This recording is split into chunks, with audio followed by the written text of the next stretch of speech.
세 번째 영상입니다. 자, 239쪽에 결산과 검사가 있는데 이거는 뭐 이해하기가 쉬워요. 자, 아래에서 두 번째 문단입니다. 결산은 예산 과정의 마지막 단계로서 자, 국가의 모든 수입과 모든 지출 실적을 확정적 계수, 자, 숫자로 표현한다는 것이다. 자, 그리고 그 240쪽에 둘째입니다. 위에서 세 번째 문단 둘째. 결산은 법률적 성격이라기보다는 역사적인 그리고 정치적인 성격을 가진다. 자, 그래서 결산은 맨 마지막에 하는 거, 평가하고 동일한 거기 때문에 뭐 이게 잘못됐으니까 바꿔서 해, 뭐 이렇게 할 수가 없다는 겁니다. 그래서 그리고 뭐 이 돈을 잘 썼냐 못 썼냐라고 정치적으로 판단할 수가 있고, 역사적이라는 뜻은 그 우리가 예산의 주기를 배우셨겠지만 예산의 주기가 완전히 끝나는 3년이 걸려요.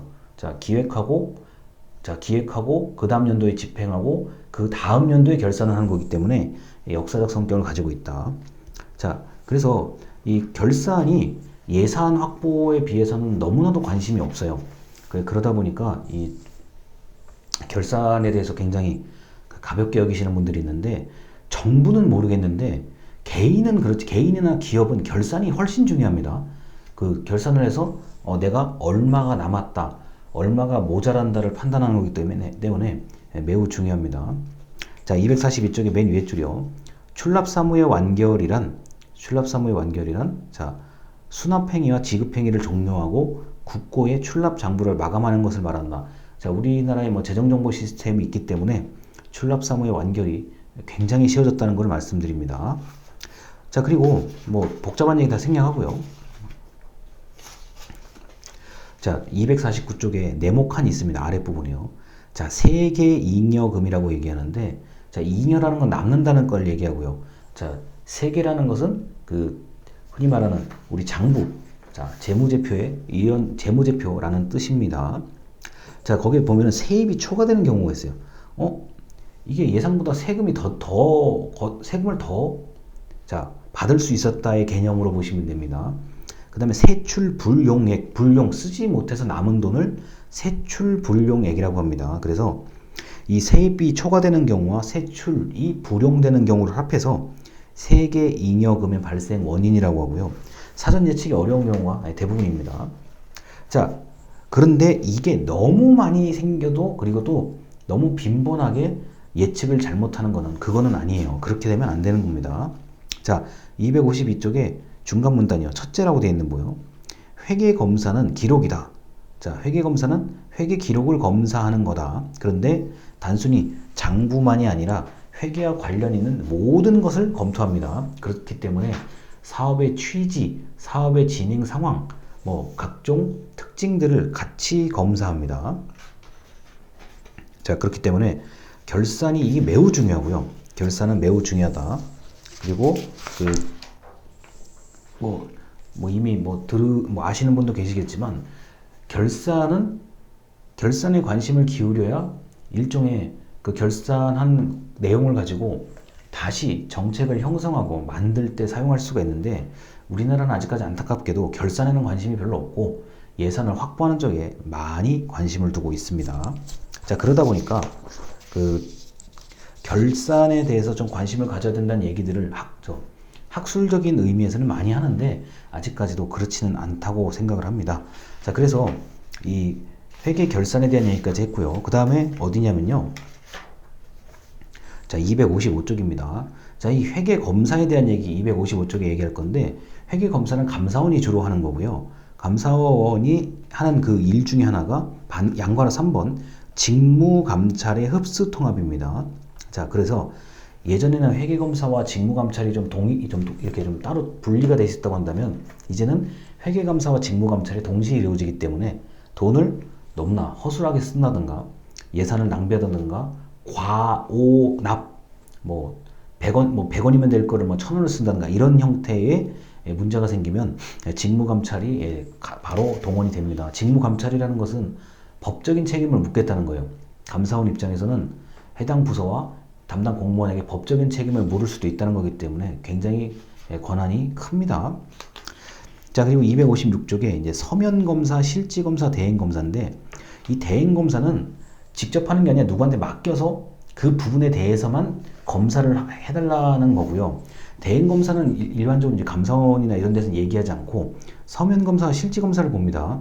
서면 검사는 말 그대로 회계 장부를 이제 그 문서로 검토하는 거고요. 실지 검사는 진짜 가서 해야 되는 거예요. 가서 해야 되는 건데 이거는 반드시 가서 봐야만 이 비위 또는 부정부패 사실을 알 수 있다라고 하면은 실지 검사를 하게 되는데, 실지 검사를 한다는 거는 어느 정도 이거는 그 범죄 용어로 말하면 혐의가 있다고 가정을 하고 하는 겁니다. 그래서 굉장히 까다롭다는 거 미리 말씀을 드리고요. 자, 그리고 이제 258쪽에 양괄호 2번에 상업식 감사라고 되어 있어요. 이게 뭐냐면은 그냥 공인회계사, 우리가 기업에서 근무하시는 공인회계사를 초빙해서 하는 검사이기 때문에 공기업, 공공기관은 그 수익성이 좀 있는 데가 많아가지고 그 기업의 재무제표를 볼 줄 아는 공인회계사를 불러서 상업감사라고 합니다. 이거 공적인 감사라기보다는 공적인 검사라기보다는 민간 기업의 그 검사 활동을 가리키는 말이고요. 실제로 공기업에서는 이미 이렇게 공인회계사를 모셔서 재무제표 일 전반을 점검하고 있습니다. 자, 259쪽에 정책감사인데, 자, 이게 이제 대표적으로 요새 감사원에서 하고 있는 거고요. 정책의 내용이나 방향, 개선안을 이제 얘기하는 게 바로 정책감사고, 최근에 나왔던 정책감사는 저출산 고령화 관련된 대책에 대한 정책감사가 있었고, 많은 사람들이 동의하는 부분이었습니다. 자, 그리고 이제 여러분들이 가장 조심해야 될 거는, 공무원이 되거나 공공기관 직원이 되면 제일 조심해야 될 거는 267쪽의 맨 위에 줄입니다. 자, 직무감찰이란 공무원의 비위를 시정 방지한다. 내부 통제 수단이다. 자, 그래서 직무감찰은 부정부패, 비위적발, 사업의 낭비, 뇌물 받은 거 전부 다 직무감찰 대상에 포함이 되고 가장 감사원에서 잘할 수 있는 것들입니다.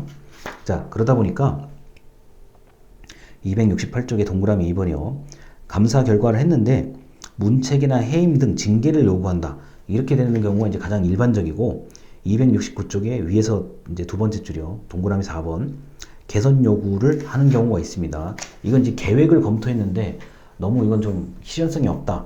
터무니없다. 이런 얘기가 나오기 시작하면 그 개선 요구를 따로 하게 됩니다. 이 경우 이렇게 정책을 개선하라고 좀 많이 바꾸라고 얘기를 한다면 이런 그 정책은 그냥 백지화 되는 경우가 많습니다.